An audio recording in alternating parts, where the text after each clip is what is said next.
doncs hem vingut així al Centre de Producció de Programes d'Alacant per informar als companys de Ràdio Televisió Valenciana així de com ha sigut tot el procés del període de consultes i per atendre tots els dubtes i totes les preguntes que vulguin fer-nos ja a partir d'aquest procés d'ERO.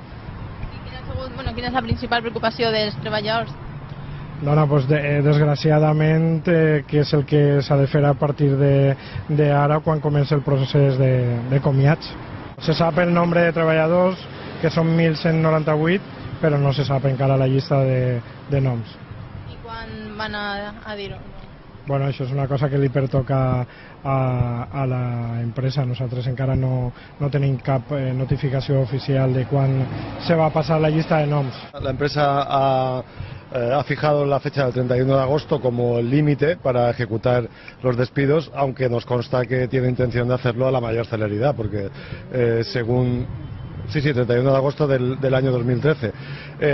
Sabemos que tienen prisa por ejecutar los despidos porque evidentemente no cuenta con recursos económicos suficientes como para concluir este ejercicio. Desde el Comité de Empresa hemos defendido por activa y por pasiva que hay otras soluciones, que no necesariamente el despido de trabajadores es la mejor de las soluciones para